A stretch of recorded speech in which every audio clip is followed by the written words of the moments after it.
a group, of upcoming leaders. But the problem was they wasn't willing to more or less come together. Everybody wanted to be the man or the woman, because they was chasing the bag. Right. So what I ended up doing was I started going throughout the city, and I teamed up first with Tony Herbert, right? Mm-hmm. We got together. Big shout outs to Tony Herbert. Yeah, we did a lot of work, me and him, Bishop Maldonado.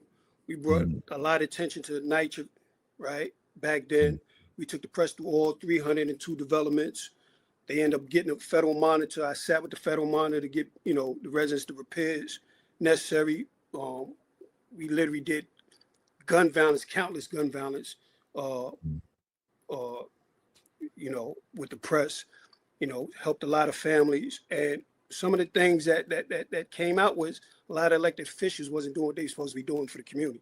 Mm-hmm. So we was putting pressure on a lot of these elected officials, and the crazy thing about it was Tony at the time, he was real aggressive. So they didn't really want to deal with him.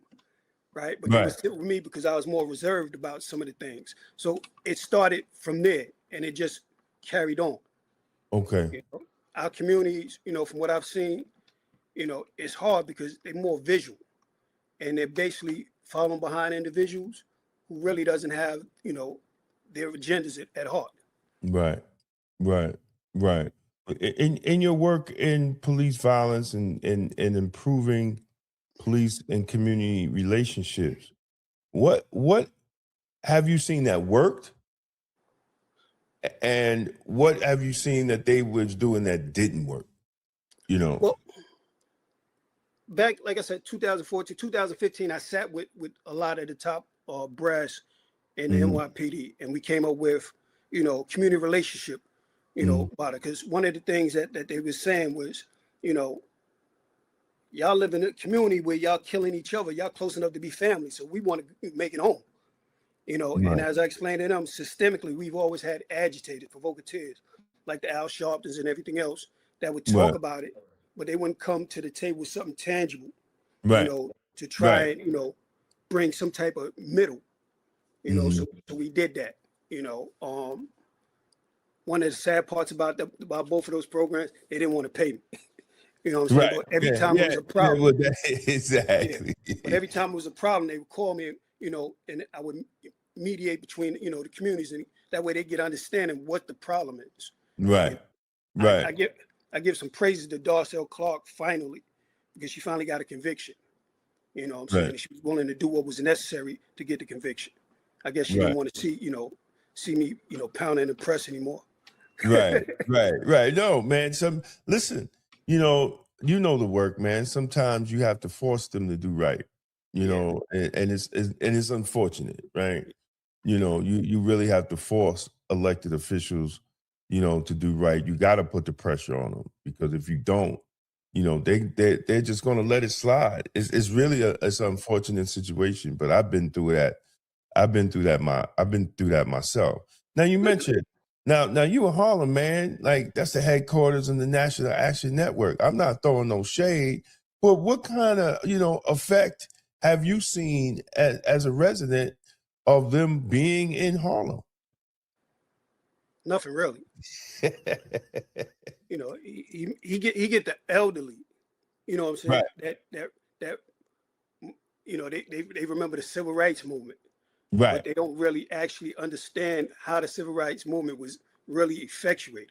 They don't understand that part. But they just, they listen to him talk. He's a great orator. He know how to win you over. Right. There's nothing, absolutely nothing coming from that. Really? That's the, that's very important, man, because I've been critical of all of them. National Action Network, NAACP, the Urban League, and more so pushing a political agenda than a civil rights activist agenda, right? For the community, and I watched a little bit of the NAN, and I was just totally disappointed in what I saw, in the conference this year, But speaking of conferences, when the Black Caucus, they treated Mandami like he was Jesus. You know, and Al Sharpton and a lot of black politicians have treated Mandami like he was Jesus. Yeah. From somebody that lives down there and has to deal with his policies directly. What are you seeing? First, let me say this here, right? A lot of them interfered with me sitting down with them. Really? Just like with all elected officials, all commissioners, you know, one of the things that I want them to know is how is the black community going to benefit from you being in office? Exactly. You know, and you know, he ducked it. Like a lot of people in his party, you know, they more or less like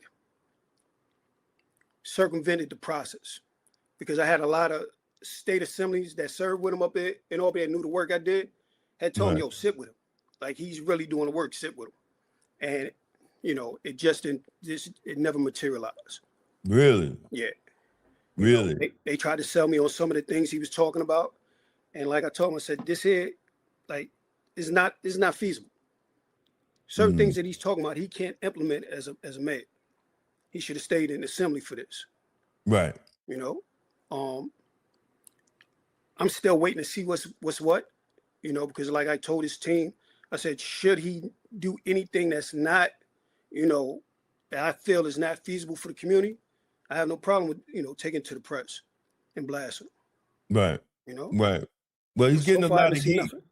He's getting a lot of heat from the homeowners, man. And I don't know if that's a tactic, you know, or if it's real, you know, to raise the property taxes 9%. Because if you do that, then the rents, I mean, you know, the rents are gonna go crazy. Exactly. Because this and I, believe it or not, I broke that down to, you know, at the time his guy was a guy named Kyle Ishmael, right? One of the things I said to him, like, he would have to raise taxes to do this. And an unfortunate thing, the only tax he would be able to push would be for property taxes, where blacks is already disproportionately affected. Even single home families is affected by this because they pay the same amount as those that own, you know, multiple dwellings. Exactly. You know what I mean? And like everybody thought about the freeness, the free. They never seen the reality. Nobody had the common sense to say, wait a minute, you can't do that. Right. You know what I mean? Right. One of the things I was pushing for everybody, I said, yo, vote Eric back in and make them earn your votes. Right. You know what I mean? Because with that, you know, you get to see who's for real, as opposed to who's playing on who. Right. You know, I was kind of upset with Eric, the way, you know, he handled his re-election. Well, I've known Eric for years. Yeah.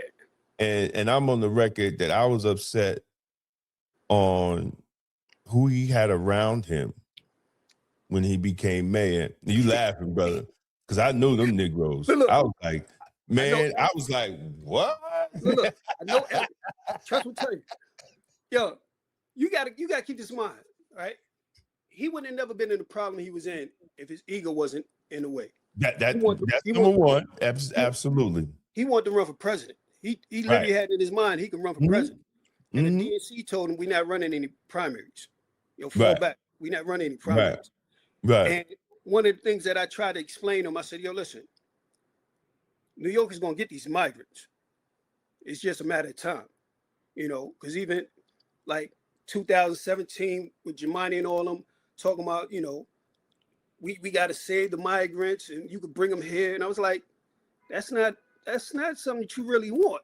Exactly. You know what I mean? Exactly. Did y'all look at states like Florida and Texas where they have an influx in this and how, you know, the economic destabilization? Like, y'all not thinking. I said, what are y'all going to do if they send them here? And none of them wanted to believe that they would send them here. I told Jemani at the time, I told Brad Landers, a host of, you know, local councilman. I said, you need to do a walk through Harlem with me so you can see where they send these same kids that y'all crying about that get torn from their families and see where they send them to. Because we in Harlem, we've had that problem for years. Wow. Like when the migrant kids come out to the parks, none of the locals go into the park while they there. Really? Yeah, right there on 131st and 130th, right? And 5th Avenue. Like all the locals got to leave. You can't congregate with them. So they get the Wow. call, and then they go back into what's like a ACS for on a federal level. Right. And Right. nobody wanted to come up and see this because they didn't even know. I said, y'all need to be in tune with what's going on. Exactly. And then he was like, it wouldn't happen. So I said, all right, you know something? It's hypothetical. So if it happens to happen, just remember this conversation. In 2022, I ran into Jemani downtown. I said, yo, let's have that conversation again, man. Because I wonder what y'all going to do. Exactly. Exactly. And Exactly. a lot of people don't know, like, we got screwed out of it. Oh. We got screwed. New York got hit hard, bro. Yeah, because majority of the federal budget that was designated for like FEMA, like 362 million was allocated to migrants, and nobody knew this. No, and I even had a high-ranking, I ain't even gonna say his name on the show, but I even had a high-ranking elected official in Westchester text me because I did an article on that. Yeah. And he said, yo, that's not true. I said, dude, it's true. Yeah. You know what I'm saying? Like we have to, like, the Democrats wasn't even they didn't want to admit to the reality of what the migrants was doing to the budget and to the spending. Yeah. And I didn't understand that, man. I really sat back and I thought that was like crazy. I said, this is crazy. And look at all the sanctuary cities now. They're basically underwater, man. But you know what the problem is? Congress won't change the number of people that they allow into the country. Yeah. Right? Every year they only allow 675,000 people legally. Right. They tack on additional 100,000, which may bring it to like 750,000 they allow into the country. But the numbers show anywhere from 2 to 3 million sneaking illegally. Yeah. You know what I mean? I said, y'all need to raise the number that y'all allow into this country. This way you could, offset some of these ICE policies. Exactly. That makes sense. You know what I mean? That makes sense. That's not what they want to do. They don't want to do that. Right. And this is not about against any type of immigration, right? No. This is about illegal migration. Yeah. But there's a sister back in the Clinton administration. Her name was Barbara Jordan. I remember that name. And she was a civil rights activist, but she was over the immigration policy. And one great thing about social media and YouTube and all that, you can find speeches, people, and I found her speech and she warned, she was for legal immigration.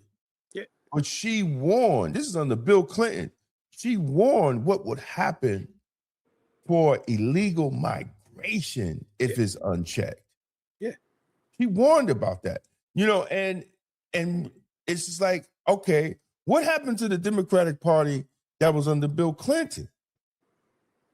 Right? Because that's another topic. Exactly, brother. It's insane. It's really insane. And I don't know how New York is going to bounce back. But we always know the pendulum, it comes back. But if it swings back, will it be too late? Yeah. Like here in Harlem, especially Harlem, right? We face the fact that the cost of living is increased dramatically, expeditiously. Like apartments one bedrooms went from anywhere from 12 to 1,500 to now 2,000 to 3,000 for one bedroom. For one bedroom, and the problems persist because all this took place literally during COVID. A lot of people don't realize this here, but Tish James has refused, to litigate why it took place. You know what I mean? Like you see me posted a lot. Texas and Georgia, they sued the real estate because they was using a system where they was literally undermining how they was renting spaces, renting apartments. You know what I mean? Like I brought to attention of one city council member, right? I ain't afraid to say her name. I told Diana Ayala, right? I said, listen, y'all got a new building that's built and it's supposed to be affordable, right? They are renting rooms in that apartment, in those apartments. 2-bedroom apartments, one room is going for $1,800, the other one's going for $1,600. Wow. I said, listen, they can't do that because they're not explaining to y'all what they're getting for why they're getting the money they're getting for the apartment. They're just saying this is what we get for the apartment. They're not saying they're renting the rooms. Right. You know what I mean? And this here is how the market value gets set. And nobody wanted to do anything about it. I was like, y'all in their pockets. That's why you ain't saying nothing. You want to price everybody out. Yeah. You know who got an apartment in that building? From what I was told, SBI. Who? SBI. Really? Yeah. Really? Yeah. Really? So now, even now, we're gonna stick on housing, right? Are they still like? Is it still unsafe conditions? Are the landlords slacking? Is it like the landlord pushing back on policies? Like is it just total confusion? In keeping housing, safe for the renters. Well, you gotta remember this here, right? The real estate developers is what control both the city council as well as that mayor position. Mm-hmm. They have a lot of say. Some of these apartments, you can count. You can go on the HPD site, housing preservation site, that's supposed to keep a track record and enforcement, and you can see the number of reports that's been consistently reported. And you see, not only are they not doing their job, but residents is still complaining. Right. You know what I mean? But the services that they're supposed to receive, they're not getting it, and rent is skyrocketing. Right. You know what I mean? So it's a problem, especially within NYCHA. NYCHA, we still have families that need, like when I say they need repairs, they need repairs. Wow. You know what I mean? Like it's not just a system that's just broken. It's because I've been hearing stories about NYCHA for years, right? And every mayor that comes in, I haven't seen like real improvement in the actual system. I've seen some people go to jail, right? I seen it, right? So we know the money is there, when the money is mishandled, but has any elected official try to put a thumb on the problem? Not at all. To actually fix it. Not at all. You got to keep this in mind, right? Back in the late 90s, early 2000s, right? The state took a $10 billion surplus for NYCHA and never returned it. I mean, and this is one of the reasons why public housing throughout the nation it was used for their personal, meal ticket, but nothing was translating back to the people. This is one of the reasons why they now implemented RAD. You know what I mean? And New York is the last stop on RAD. You know what I mean? Wow. Like the last stop. Like public housing as you know it, they about to get a rude awakening. Yeah. Well, yeah. I think the state's trying to get out of the housing business. Yeah. State and city. Yeah. This is the last state where it's been implemented. Yeah. Throughout the country. Yeah. What? So what about? I mean, the new education guy. They're praising him. You talking about the new chancellor? Yeah, the new chancellor. The last chancellor, I don't know, man. Like that was, but that. Yeah. Let me say this here. The only real chancellor that I've respected, you know what I mean, that came in and wanted to do something was Richard Carranza. Really? Right? Richard Carranza, he came from Texas via California, right? We worked on segregating the schools, right? We was pushing for legislation and everything for it on a federal level, because you got loopholes that create a disparity in funding. Okay. Where white kids get more than black kids. So when it comes down to these funding disparities, that's where the teachers end up at. They always go in high risk communities. Right. And I'll be laughing because people be like, oh, it's according to taxes. I said, well, that's not accurate, because we know in the black community we don't own, we rent. So it can't be according to taxes. Exactly. You know what I mean? Exactly. Can you make that make sense? Exactly. You know? Exactly. So, Exactly. Rich Carranza, he was trying to do something, and he was frustrated because, de Blasio, he was getting pressure from the teachers union. Then you had the civil rights activists, the Sharptons, and NAACP. They said, "Oh no, we're going to push to desegregate the specialized schools, right? Because black kids can't get into specialized schools." And I was like, "Well, last I remember, you had to take a test to get into specialized schools. So if you can't pass the test to get into the schools, how you expect them to graduate? You ain't gonna get right." Exactly. Exactly. So, I mean, it's crazy. Exactly. Do you see any prominence from this guy that they just put in? Or I know him. Oh, you know him. Okay. Yeah. Okay. I met him one time when we was dealing with a school that was actually being truncated. Right. So, with him, it's like he can say what he want to say, but the reality is he for the teachers union. You know what I mean? He gonna do what they say, and that's gonna be it. I was when I was in corrections, right? So you in unions and everything like that. I was supportive of teachers unions, right? No. And now that I retired and dealing with my granddaughters and their education and with their parents, and studying, and I'm going to keep it to Westchester.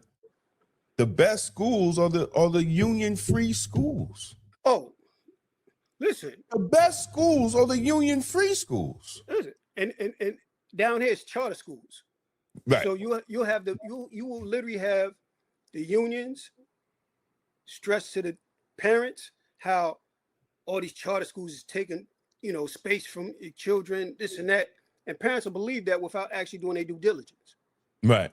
That's the hard part, to expand or and put imprint on their minds of these people.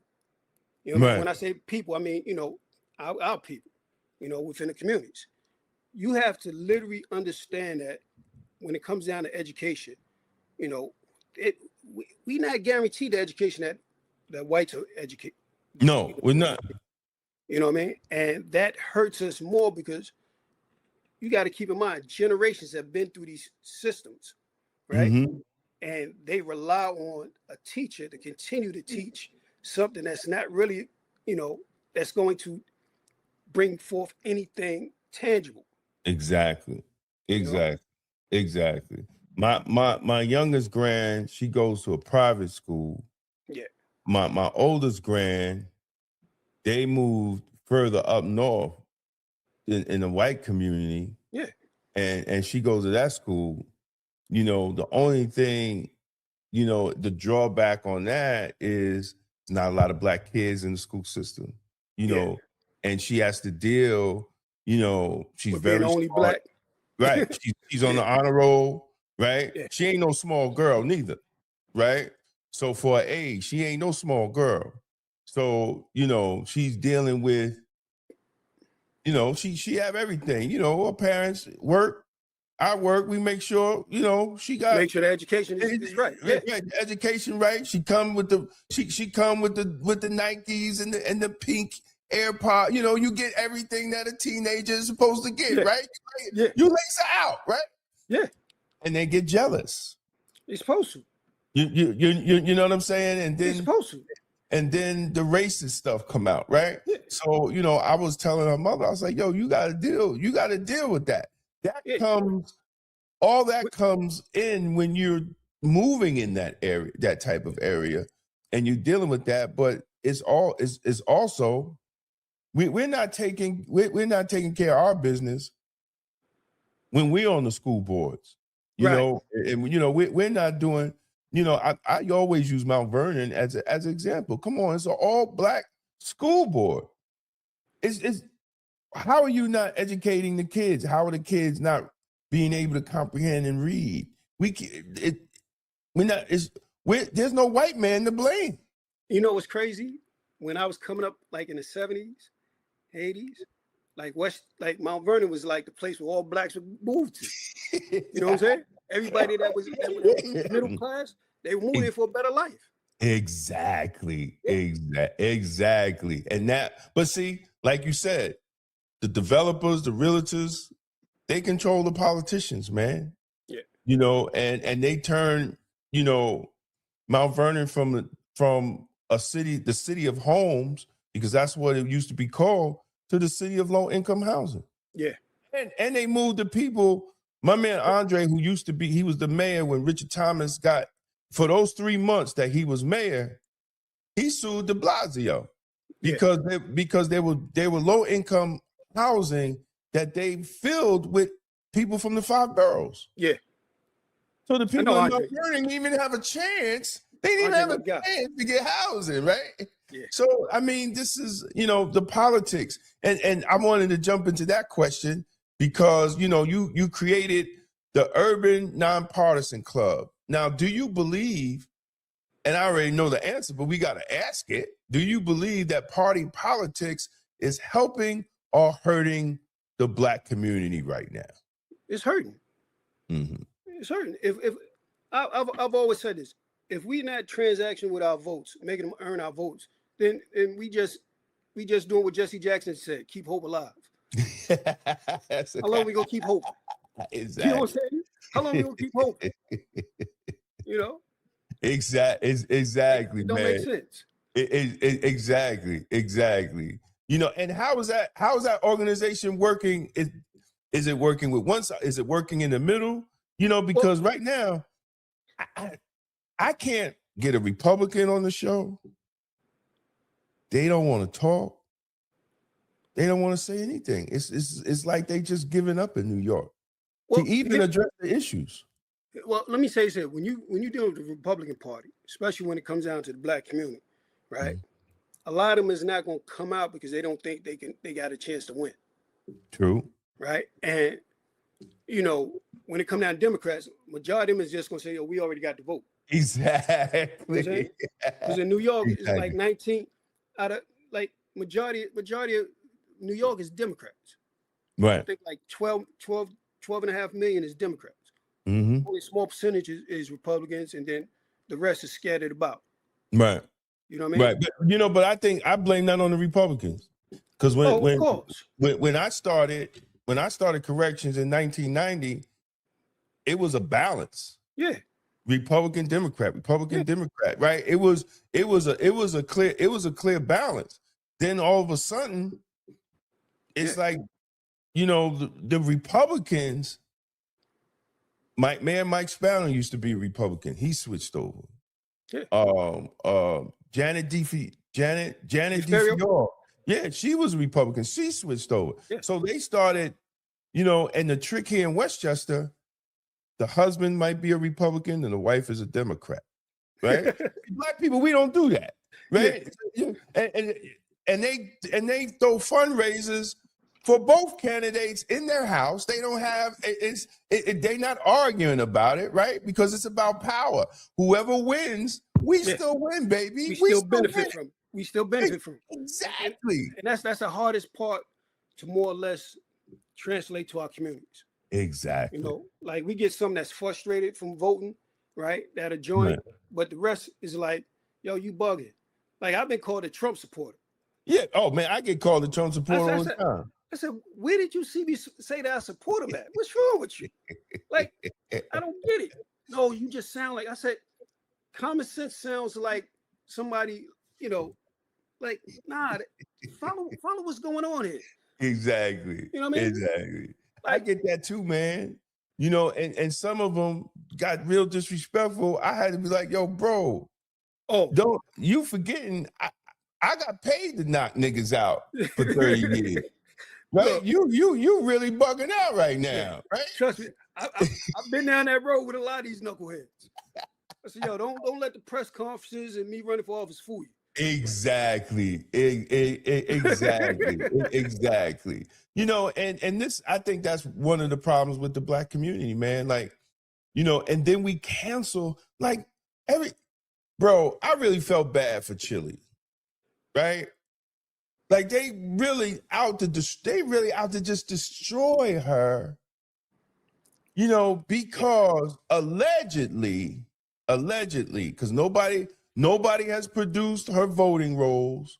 Nobody has produced a donation sheet that she actually donated to a Republican, not to MAGA, but to a Republican candidate. Yeah. And if she did, So what? what? And that's exactly. So look, I don't want to offend like people that's religious, right? But Right.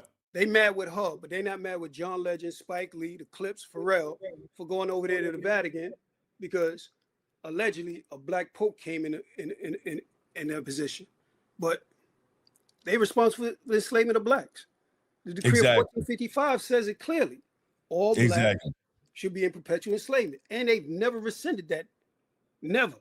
So it's still in effect. Exactly. So when people talk about reparations, I'm like, do you understand where reparations really got to come from? No, if everybody's following the law. Exactly. And that's another thing, man. Like we dropped the ball. I was on my thread. Like we dropped the ball on reparations, and you know, and I told people we couldn't get it under Obama. It's a wrap. It's really that was the main thing he was supposed to do when he got in there. Nothing else. I wouldn't care if he did anything else. Look, he was supposed to make sure we got reparations. Look, my grandmother nephew, he worked on Clinton's campaign, right? Mm-hmm. They from Chicago. So, you know, he said, yo, man, like, I like him, but he's not going to do what he's supposed to do. Wow. Right? They said he doesn't do what he's supposed to do as a senator. So don't expect nothing from as a president. And I was like, huh? But at the time, my grandma was like, he don't know what he's talking about. He just talking. I said, nah, he making sense. That's your nephew. How you gonna get upset with him? We should see a black president. I said, yeah, I hear what you're saying, but what he's saying. Right. He live out there with him. That's your sister's son. He's telling you he ain't gonna do nothing. You know what I mean? Exactly. And they're like, oh, well, he got health care. I said, we would have got reparations. We wouldn't have gave a damn about health care. But look, you know the crazy thing about everybody always talk about health care, right? Right. They don't know that it was a senator from Nevada that brought, the bill to Charles Reagan. We said, listen, your people benefit from this. Mm. More people benefit from the Affordable Care Act that's poor whites than blacks. Exactly. And that's what it was basically for. It was for the poor whites of Nevada. Right. And now, you seeing, because I know working people that was independent workers, like they did on themselves, like my cousin. Yo, he hates the Affordable Care Act because the money that he has to spend. And then when Trump said, yo, let's just give the money to the people and make it an open market. Everybody got silent on that. Yeah. He said, let's instead of giving the money to the insurance companies, because people have shown that the insurance companies got rich while we're still paying high premiums. Yeah. You know what I'm saying? So Trump was like, yo, instead of giving the money to the insurance, let's give it to the people, open market. They could buy whatever insurance they want to do. Republicans or Democrats in the House or the Senate ain't even talking about that no more because they all on the health, they all on the payroll. Yeah. I remember when they was talking about doing it, right? I was trying to get my insurance license. They said, yo, you better get your insurance license quick because, the United States is getting into healthcare. I'm like, huh? What? Huh? God damn, as soon as I find a hustle, they just coming in on this. What's going on? Exactly. yo, it's let me tell you something, man. With Eric, I remember it was 1990, I think, for the National Black Police Association at a conference in Atlanta. Now, Eric was he was one of the first people that said, hey man, we could flip this activism as we do as Black law enforcement and run for office. Yeah. We was like, everybody was like, get out of here. He did it, right? Yeah. He did it. I ain't mad at him. He did it.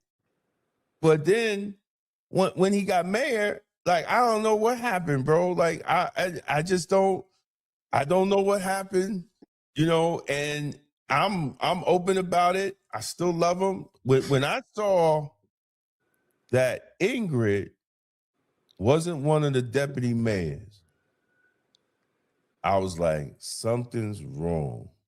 Because Ingrid held him down from the beginning. She's a special assistant. Yeah, exactly. From when he ran for Senate all the way to Book and Bell president, that was my go-to person in the office, right? Look. Remember I told you about what I said to him? Yeah. Okay. She's like, huh? What? So, okay. Exactly. See the fallout behind it, right?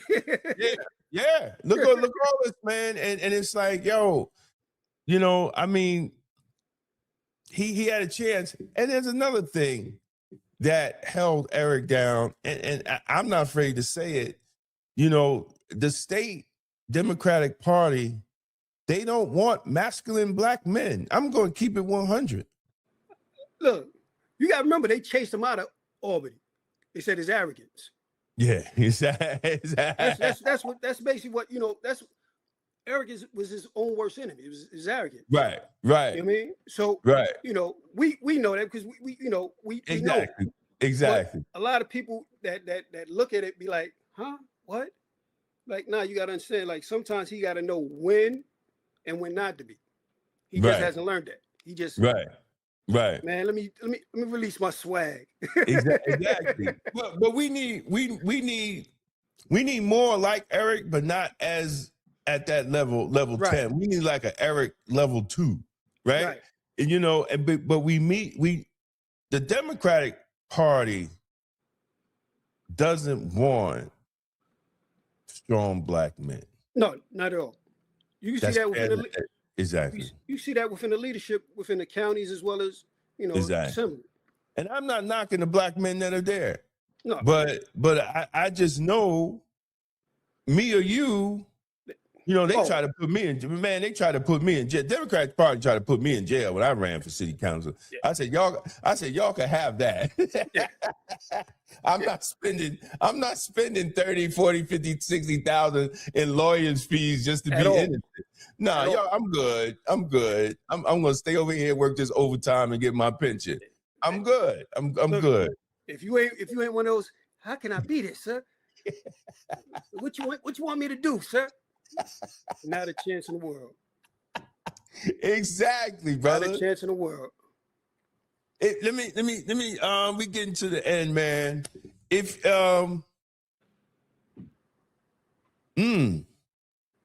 what does accountability look like for elected officials in the Harlem community, and why don't we see it? Well, first, there has to be transparency, right? And we got a situation here in Harlem where literally there is no transparency. We got a city council that we believed in, from the beginning, that turned out to be not, so visible. Like he was doing like a lot of deals behind the backs of the residents. That wasn't helpful. I think when a lot of these guys get in these offices, they stop, reaching out to the community. You know what I mean? They stop being transparent with the community.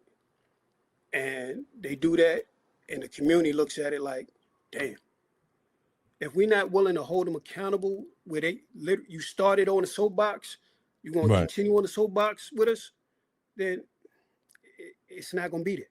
Because nobody's coming back to the community explaining what this bill is, what's being proposed, and how would you feel about this? Right. You know what I mean? Right. And if you don't have a candidate that's willing to do that, then, it's not going to work. Right. Accountability means, you're going to be straight transparent with everything that's going on. Exactly. Even if you put something there that's supposed to be for us, and one of your associates in the party goes against it. Right. You know what I mean? Right. Like, he going against this, we need to get him out of it. Right. You know what I mean? Put somebody there that's going to be That's what we missing. Right. You know? Right. That's what we missing. Right. We'll make excuses. Yeah. You know what I Yeah. mean? Oh, but what can he do? No, he could come back and let you know, yo, this Exactly. he ain't doing what he's supposed to be doing. Yo, get him out of it. Let me tell you something. One thing that we learned about Trump, that a president can do whatever the hell he want to do. Yeah. Listen, whether they could claim it's bad, but one thing, and I tell people, how are you gonna get mad? You know why the Republicans and MAGA still support him 100%? Because he went in there and did what he said he was going to do. Period. Yeah, he bullied his way in and told him, yo, if you ain't gonna get in line, you're gonna get out of line. Exactly. He started executive orders, promises made, promises kept. Whether it amounted to law or whatever, you can't say he didn't say what he was going to do. Everybody's like, Iran. He said he was going to bomb the shit out of Iran. Let me tell you something. Kamala Harris was talking about Iran. Listen, and she Kamala Harris, Hillary Clinton, and I told people, if Kamala Harris was there, she would have went to war because the whole relationship with Israel. If she allowed all those hundreds of thousands of people to be killed in Palestine, how are you going to tell me she wasn't going to go to war, for Netanyahu against Iraq? Come on, man. Like we just can't be lying to ourselves. A lot of people don't even understand the history and the relationship between that region. Exactly. You know what I mean? Exactly. Like, they was placed there for one purpose, to protect the interests of the Anglo-Saxons. Exactly. People don't even understand that.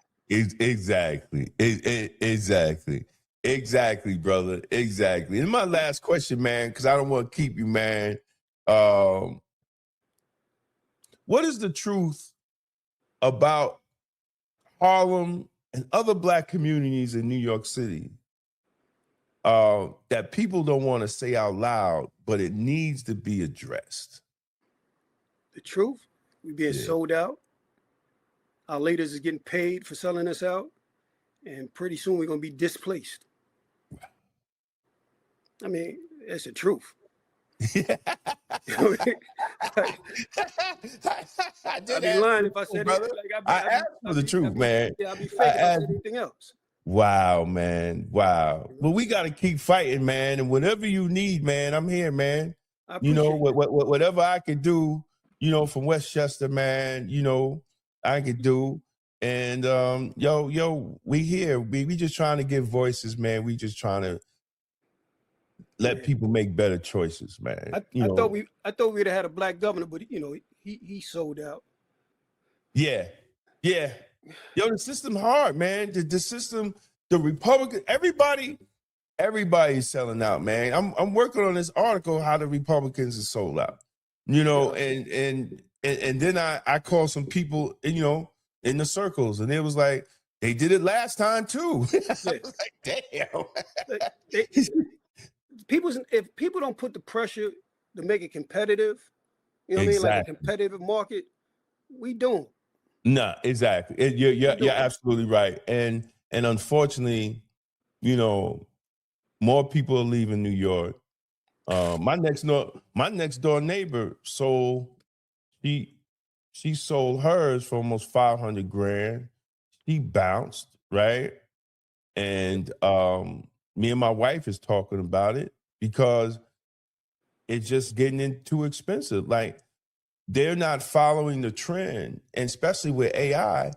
Once AI gets where they want it to be, when you have to have an agent in every household and all that, nobody's going to want to live in New York because they don't have no nuclear power plants. And dude, people are going to leave. Yeah. People are going to leave. But what can you do? 3 weeks ago, I started considering moving. And that's crazy. Yeah. I literally considered, like, I'm out of here. Yeah. For the first time. Yeah, I've been telling my wife, man, she retired this June. And she got the cupcake business. I said, look, you got 5 years to bounce off that, babe. She got her little apprentice that she getting her ready because she's gonna be like, listen, I'm gonna leave this to you. And I said, because it is, once we both retire, we're both on a fixed income, you got to make it last. You got to make it last, and you look at Houston, you look at Dallas and especially Texas, or even Florida, where they talking about getting rid of property taxes. Like, come on, man, I could sell this house. It's looking real enticing. Exactly. Exactly. And I'm telling people, don't be surprised if the stock exchange go to Dallas, because they're already building the Texas stock exchange. Yeah. Chase already went down there. Wells Fargo already went down there. And I'm like, everybody, it won't happen. Dude, it's all about money, man. Like they not about feelings, or we in New York and all that. No, they following the dollar sign. And that's something that nobody really considers. They don't look at the common sense of it. It has to make sense. Exactly. Like, I'm not going to be sitting up here talking about, oh, but I feel, that this, knowing damn well that's not it. Exactly. I be sounding like a fool. Exactly, brother. Exactly. Listen, if people want to get in touch with you, how can they get in touch with you? Well, they can reach me at Alpheaus Marcus at A.M.X Consultant. Email. I don't know about giving out my phone numbers. I get 1,000, but the number is on the site. The number's on the website, so they can just go to A.M.X Consultants and reach out to me. All right, I'm going to do that again, because my uncle keep calling me, and I keep telling the Negro. And I'm like, yo, can I call you later? Can I call you later? Hold on a second, man. If people want to get in touch with you, how can they get in touch with you? They can reach me at A.M.X Consultants, Alpheaus Marcus at A.M.X Consultants, or they can go to the website literally and get my number. Okay, cool, man. Brother, thank you for coming on the show, man. Man, thank you for having me, man. Thank you. And anytime you want to come on, you got an issue, you got something going on in Harlem, let me know, brother, and let's do this again. All right? Thank you, beloved. Have a blessed day. And that's it, y'all. That's the Publisher's Desk, and I'm Damon K. Jones, the publisher of Black Westchester Magazine, and this is powered by blackwestchester.com. I hope you enjoyed the conversation. Please leave comments, whatever you think. Share it with friends, and subscribe to the channel. We're just trying to give you the news with the Black point of view. Black Westchester Magazine and blackwestchester.com. And as always, stay safe, stay blessed, and stay blacktastic. Peace out.